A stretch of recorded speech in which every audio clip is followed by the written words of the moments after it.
এই চ্যানেলে সম্প্রচারিত সকল খবরই সচেতনতামূলক এবং শিক্ষণীয়, কোনো কিছুই প্রভাবিত নয়। ভুয়ো পাসপোর্ট কাণ্ডে ইতিমধ্যেই রাজ্য সরকারের বিশেষ তদন্তকারী সংস্থার হাতে গ্রেপ্তার হয়েছে সমরেশ বিশ্বাস ও মুক্তার আলম। তাদেরকে জিজ্ঞাসাবাদ করে এবার চাঞ্চল্যকর তথ্য গোয়েন্দাদের হাতে। কদমগাছি পঞ্চায়েত ও বারাসাত পৌরসভার এই দুই জায়গায় একাধিক জালি সার্টিফিকেটে তার তথ্য মিলেছে তদন্তকারী সংস্থার হাতে। এরপরেই সক্রিয় হয়েছে তদন্তকারী সংস্থার আধিকারিকেরা। সমরেশ ও মুক্তার আলমের থেকে পাওয়া তথ্য অনুযায়ী সবচেয়ে বেশি জন্ম সার্টিফিকেট বারাসাত 1 নম্বর ব্লকের কদমগাছি পঞ্চায়েতে।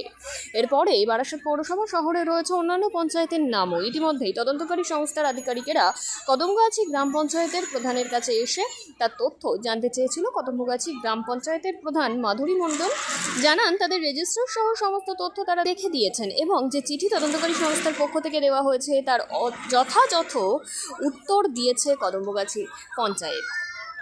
আমি পঞ্চায়েতে বসেছি 1.5 বছর হচ্ছে। আমার হাত থেকে এরকম কোনো বার্থ সার্টিফিকেট বার হয়নি। আর আমাদের গোয়েন্দা মারফত আমাদের কাছে এসেছিল চিঠি, আর আমরা রেজিস্টার দেখেছি।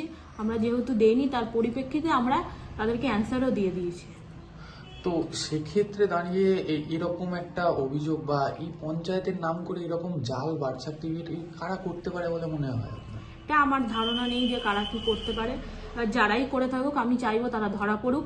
এবার ধরা পড়ার পরে তাদেরকে দৃষ্টান্তমূলক শাস্তির ব্যবস্থা করুক। আপনার সাথে কি কোনো পুলিশ আধিকারিক বা এরকম প্রশাসনের কোনো কথাবার্তা হয়েছে, যেহেতু আপনার পঞ্চায়েতের নাম জড়িয়েছে?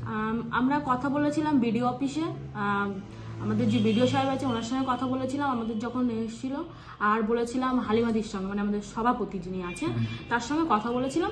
তারাই আমাদেরকে বলেছিল যে এইভাবে চিঠিটা করো, এর উত্তরে এইভাবে দেওয়া হোক। এরকমই কথা বলেছিলাম, তারপরে কারোর সাথে কথা বলেনি। এই বিষয়ে যিনি প্রাক্তন প্রধান রয়েছেন তার সাথে কোনো কথাবার্তা বলেছেন? না, তার সাথে কোনো কথাবার্তা বলিনি। অর্থাৎ আপনার আওতাধীন এরকম কিছু হয়নি? না।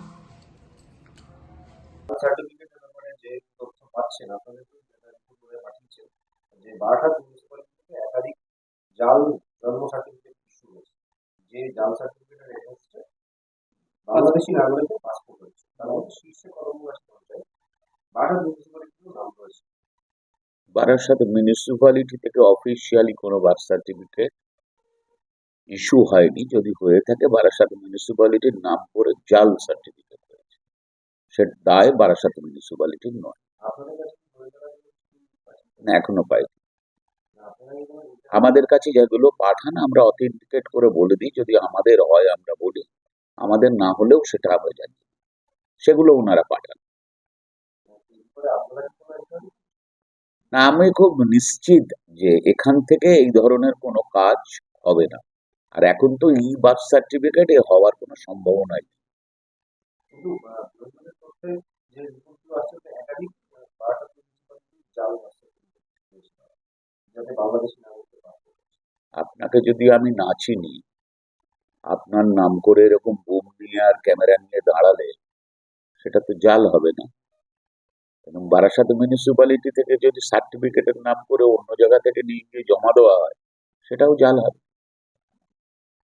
আপনি এলেন না, অন্য কেউ একজন আপনার নাম করে দাঁড়ালেন, আপনাকে আমি চিনি না, সেটা তো জাল।